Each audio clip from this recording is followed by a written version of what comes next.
राजीव जी, तेजस्वी यादव की भी हमने बात सुनाई है, बीजेपी भगवान राम को भुना रही है, ये बोलने के अलावा क्या विपक्षी गठबंधन इंडिया का कोई प्लान है? 22 जनवरी के इर्द गिर्द जो देश में और देश भर से लोग जाना चाह रहे हैं अयोध्या, क्यों ऐसे वक्त पर उस सेंटिमेंट के खिलाफ बोलना है? देखिए, कोई इस सेंटिमेंट के खिलाफ नहीं है। भगवान श्री राम करोड़ों, न केवल भारतवासियों, पूरी दुनिया में, दुनिया के अनेक मुल्कों में जो हिंदू धर्म को मानने वाले धर्मावलंबी हैं, उन सब के आराध्य देव हैं। और ये सच है कि आस्था को जब आप राजनीति से जोड़ते हैं, तभी ऐसे सवाल उछलते हैं। हमारा ये कहना है कि हमारी पार्टी अटल जी की सरकार में उस समय नेशनल एजेंडा ऑन गवर्नेंस था और 3 जो बड़े सवाल थे, उसमें राम मंदिर का भी सवाल था कि या तो सर्वानुमति से ये फैसला हो या न्यायालय के फैसले से। न्यायालय के फैसले से बन रहा है, हम सबों को बेहद खुशी है, लेकिन इसकी टाइमिंग को देख लीजिए। जिस तरह से पुलवामा को लेकर के योजनाबद्ध तरीके से शहादत को भुनाने की बात की गई, पुलवामा का सच भी देश के सामने आया। राम मंदिर को लेकर के अगर आप आचार संहिता के ठीक पहले ये पूरा का पूरा आयोजन लगातार आप चला रहे हैं, तो निसंदेह इस आस्था का राजनीतिक इस्तेमाल आप करने की कोशिश कर रहे हैं। और इसके समर्थन में ये जो कर्नाटक बीजेपी का जो ट्वीट है, जिसमें भगवान श्री राम को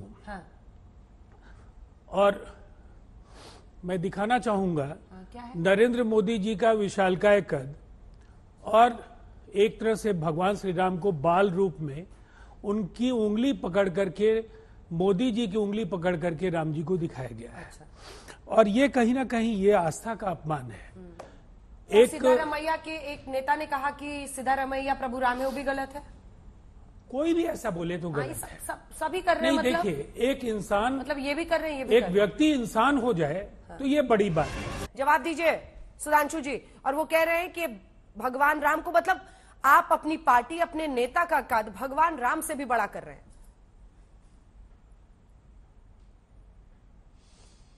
देखिए अंजना जी, जो आपने कहा ना सिद्धारमैया के बेटे का निशाना हम पे नहीं है, खड़गे जी के बेटे पे है। ये दोनों एक दूसरे के आगे जवाबी कव्वाली में लगे हैं कि कौन अपने बेटे को ज्यादा आगे कर ले। खड़गे जी के बेटे भी बोल चुके हैं हिंदू धर्म के खिलाफ, और अब ये बोल रहे हैं, इनको लगा रहे भाई हम भी थोड़ा सा क्रेडिट ले लें। और जो उन्होंने बात कही कि पाकिस्तान जैसे हालात हो जाएंगे, तो मैं दर्शकों को याद दिलाना चाहता हूं, इस देश में एक ही इलाका था जहां पाकिस्तान जैसे हालात हो गए थे, वो था कश्मीर, जहां 100% मुस्लिम मेजॉरिटी हो गई थी और बिल्कुल मुस्लिम वातावरण के अनुसार कार्य चलता था। वहां हुआ था पाकिस्तान जैसा माहौल, मस्जिदों में धमाके भी होने शुरू हो गए थे, भीड़ें भी निकलनी शुरू हो गई थी, कत्लेआम भी होने लगा था, आईएसआईएस और पाकिस्तान जिंदाबाद के नारे और झंडे भी लगने लगे थे। अब समाप्त हो गया है। तो आप जो कह रहे हैं, आपके दौरे हुकूमत में वैसा होता था जैसा पाकिस्तान में होता था। मुंबई का धमाका हो, दिल्ली का धमाका हो, गुवाहाटी का धमाका हो, चेन्नई का धमाका हो, लखनऊ का धमाका, फैजाबाद, नागपुर, पुणे, आपके जमाने में होता था। और मैं पुनः अंजना जी अपनी बात को रिपीट कर दूं, मोदी जी के आने से पहले अटल जी के दौर को छोड़ दिया जाए, चूंकि हमारे पास पूरी ताकत नहीं थी। इस देश को सेकुलर राष्ट्र नहीं, आंशिक मुस्लिम राष्ट्र बना के रखा था। शरिया सर्वोच्च न्यायालय से ऊपर था। और मैं बार बार कह चुका हूं, एक सेकुलर देश बताइए जहां ट्रिपल तलाक, हलाला, महरम, हज सब्सिडी, वक्फ बोर्ड, ये सारा का सारा हो।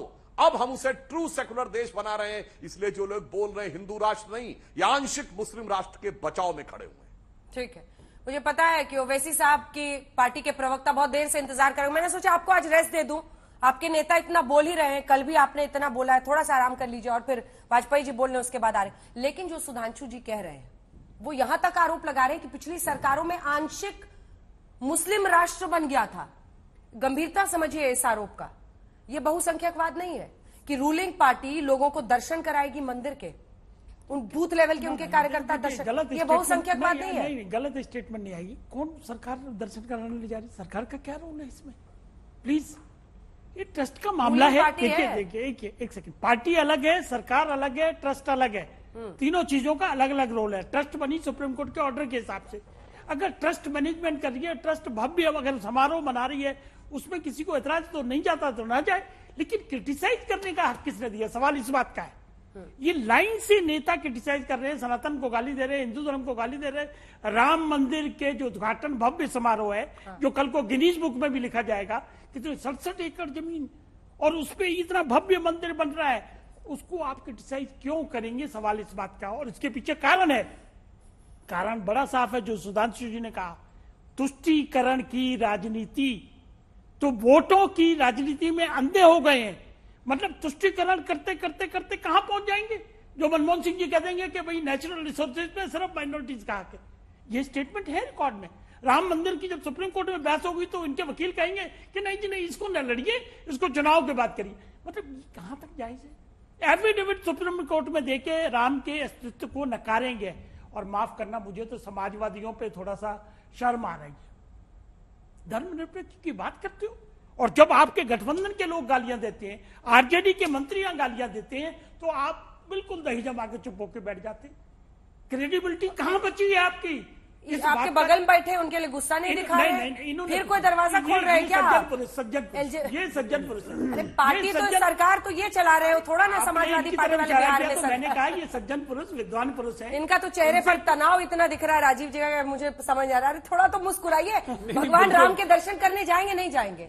देखिए, भगवान श्री राम, मैंने पहले भी कहा, हम सबों के आराधक तनाव में क्यों है फिर? और मैं भारतीय जनता पार्टी के किसी भी नेता के मुकाबले खुद को ज्यादा हिंदू मानता हूं, ज्यादा आस्थावान मानता हूं, और हिंदुत्व के लिए जो मूल तत्व हैं उनसे मैं खुद को ज्यादा जुड़ा हुआ महसूस करता हूं। मेरे लिए ये सियासत का विषय नहीं है, ये आस्था का विषय है।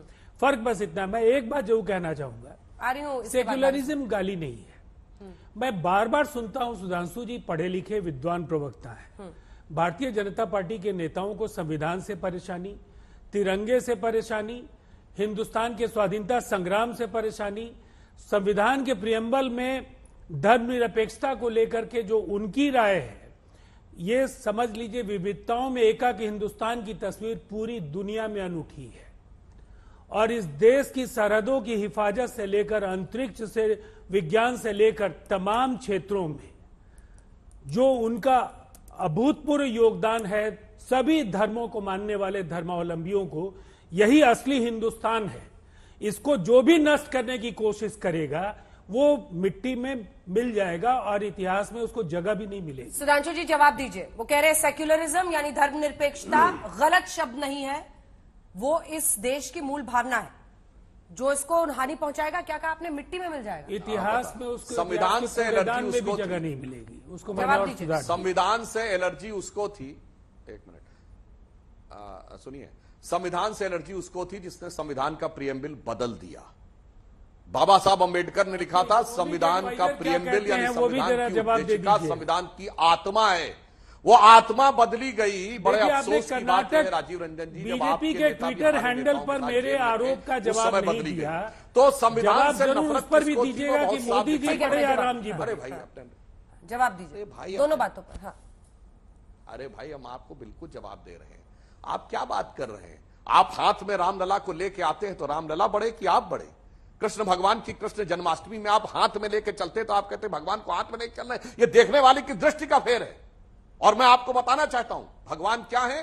उनके लिए रामचरितमानस में लिखा है, व्यापक ब्रह्म निरंजन, अविगत विगत विनोद। व्यापक है, ब्रह्म है, सनातन है, और जो गति और विस्तार से परे हैं, सो अज प्रेम भगति बस कौशल्या की गोद। अगर आप प्रेम से मानेंगे तो आपके गोद में भगवान के रूप में भी आ जाएंगे, पर उसके लिए प्रेम चाहिए मान्यवर, दुराग्रह या राजनीति नहीं चाहिए। एक बार वारिस साहब से के पास अब चलते हैं। वारिस जी, ये 22 तक चलता रहेगा क्या ओवैसी साहब का रोज एक रोज 22 तक? ता कयामत तक आने वाली पीढ़ी दर पीढ़ी सबको बताएंगे कि किस तरह से हमारी बाबरी मस्जिद को मुस्लिम विक्टिम कार्ड तो चल नहीं रहा आपका जी। ये मुस्लिम विक्टिम कार्ड तो चल नहीं रहा। भगवान राम होते तो कभी नहीं चाहते। अभी आपका कार्ड खेल रहा हूं, ठीक है, मुस्लिम कार्ड नहीं, अभी सेक्युलरिज्म की बात बता रहा हूं मैं आपको। एक धार्मिक बात भी आपको बता रहा हूं जो रियलिटी है। अगर भगवान राम होते तो कभी भी नहीं चाहते कि किसी की मस्जिद को षड्यंत्र की जगह डिमोलिश करके, शहीद करके उनके लिए मंदिर बनाया जाए। हकीकत बात है, आप भी इस बात से सहमति करेंगे। मगर भाजपा वाले ने तो एक रिलीजियस थिंग को भी पॉलिटिकल इवेंट में बना दिया है। तो इनके लिए तो किसी ने सही कहा है ना, देते हैं भगवान को धोखा, इंसान को क्या छोड़ेंगे। और मैं तो ये भी कह रहा हूं, देखो दीवानों, तुम ये काम ना करो, भगवान राम का नाम अपनी ऊंची सियासत के लिए बदनाम ना करो। और बात नंबर दूसरा, अंजना जी, आपने जो कहा कि कब तक ये चलेगा, तो ये तो हकीकत है, आप भी जानते हो, हम भी जानते हो। 6 दिसंबर 92 को तो आप भूले नहीं हो ना। बहरहाल सुप्रीम कोर्ट ने जजमेंट दिया है, जजमेंट तो आया है, मगर जजमेंट तो आस्था की बुनियाद पे आया है। जजमेंट में तो कहीं पर भी नहीं लिखा है कि मंदिर को तोड़कर मस्जिद बनाई गई थी, या जजमेंट में कहीं पर भी ये नहीं लिखा है कि मूर्ति प्रकट हुई थी। आर्कियोलॉजिकल सर्वे की रिपोर्ट को उन्होंने कर दिया, बल्कि यहाँ तक क्रिमिनल एक्ट था बाबरी मस्जिद। आप ही से सवाल है, एक सेकंड उनको मेरे साथ दिखा दीजिए। आपने कहा प्रभु राम रहते तो वो नहीं कहते कि वहां पर मंदिर बनाया जाए, लेकिन प्रभु राम होते तो वो मस्जिद भी नहीं चाहते कि वहां पर बने ना। हिंदू भी तो कहते हैं कि हमारे राम लला टाट में इतने दिनों तक रहे, उसकी भरपाई कौन करेगा? ये तो कोर्ट का फैसला है ना। आप तो कोर्ट को भी नहीं मानते हैं, तो क्या किया जाए आपके लिए? नहीं, कोर्ट की बात ये है, कोर्ट ने तो कहा था ये क्रिमिनल एक्ट है, तो क्यों आज बाहर घूम रहे हैं? क्यों मोदी सरकार ने अपील फाइल नहीं की उनके खिलाफ? देवेंद्र फडणवीस महाराष्ट्र के उप मुख्यमंत्री है, वो बोलते हैं कि मैं वहां पे मौजूद था, बढ़ावा दे रहे, प्रोवोकेट कर रहे, इंसाइटमेंट कर रहे। कहां लेके जाएंगे ये लोग देश को? और ये लोग तो यहां थोड़ी रुक रहे हैं, इनको तो 30,000 मस्जिदों पे नियत है इनकी। इसलिए हमने सही कहा ना कि मुसलमानों, मस्जिदों को आबाद करो, वहां अजान दो, नमाज पढ़ो, कुरान पढ़ो, वरना हमारी एक मस्जिद तो छीन ली है।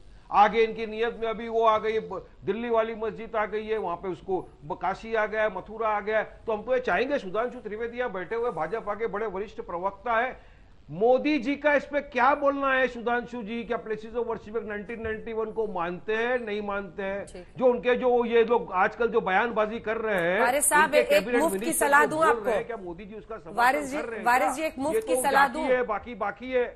वारिस जी एक मुफ्त की सलाह दूं।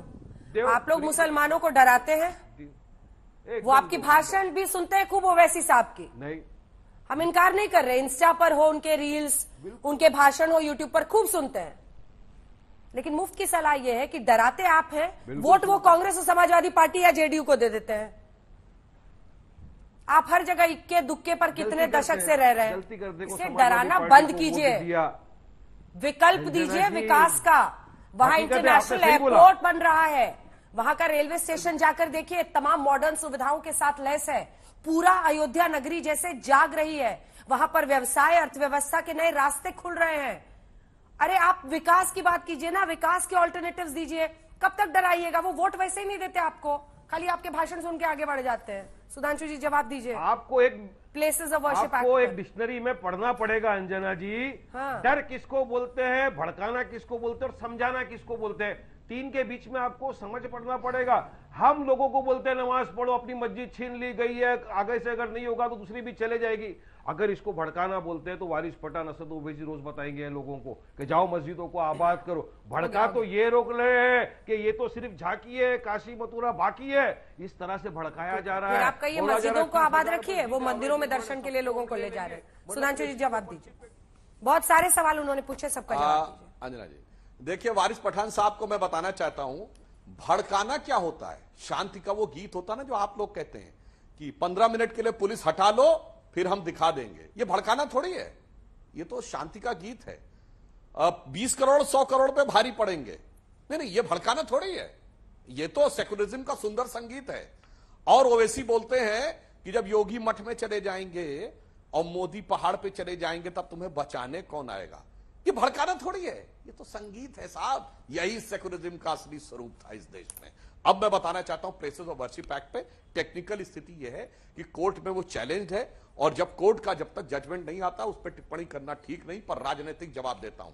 मैं दर्शकों से कहता हूं, इस देश में कैसा कानून था कि हिंदू तो अपने मंदिर के लिए भी कोर्ट में भी नहीं जा सकते अगर उन्हें लगे कि उस पर कब्जा हो गया, और मुस्लिमों के लिए वक्फ बोर्ड था कि वो जिस जमीन के ऊपर उंगली रख दे उसके खिलाफ भी आप कोर्ट नहीं जा सकते, वक्फ बोर्ड के ट्रिब्यूनल में जाना पड़ेगा। और मैं बताना चाहता हूं, तमिलनाडु में एक गांव में एक मंदिर जो 1500 साल पुराना था, उसको वक्फ में अपनी प्रॉपर्टी घोषित कर दिया, जबकि इस्लाम 1400 साल पुराना है। भारत में पहली बार सिंध में 712 में आया, दक्षिण भारत में अलाउद्दीन खिलजी 13वीं शताब्दी में ले गया। मगर 700 साल पहले दक्षिण भारत में पहुंचा, 1500 साल पुराने मंदिर पे क्लेम हो गया और वो क्लेम वक्फ बोर्ड के ट्रिब्यूनल में तय होगा। जनाब ये समझ लीजिए, ये जो सेक्युलरिज्म का खौफनाक चेहरा आप लोगों की अल्पसंख्यक तुष्टीकरण और कट्टरवादी तुष्टीकरण में था, उस कारण से देश छोटा सा इस जवाब पहुंचा। और मैं एक और बात कहूं, आप देख रहे हैं पैनल के ऊपर जो 2-3 लोग बैठे, उस चेहरे को आप एक क्या लाइन नाम कह देंगे? ठीक है, एक बार पूरा कर ले सुधांशु जी, पूरा कर ले। एक लाइन और कह रहे हैं, एक लाइन और कह रहे हैं, फिर आते हैं। हाँ सुधांशु वारिस जी, साहब सुनिए, देखिए वारिस साहब की छटपटाहट ये है कि ये मुस्लिमों से कहते हैं तू मेरा खानदानी घराना देख भाई, मैं तो ओरिजिनल हूं भाई, जो आजादी के पहले से तुम्हारे साथ था। तो समाजवादी पार्टी के लोग कहते हैं अरे वो खानदानी घराना छोड़, तू मेरा कारनामा तो देख, मैंने गोलियां चलवा दी थी और कहा था सैकड़ों मर जाए तो गम नहीं होगा। तो कांग्रेस और राजीव रंजन जी के साथ वाले कहते हैं, कांग्रेस कहती अरे वो खानदानी घराना और कारनामा तो छोड़, मैं तो तेरा आशिक पुराना देख, 40 साल तो मैं तेरे साथ था। इसके चक्कर में इन सब ने मिलकर देश, समाज और मुस्लिम समाज तीनों को भारी क्षति पहुंचा दी। ठीक है।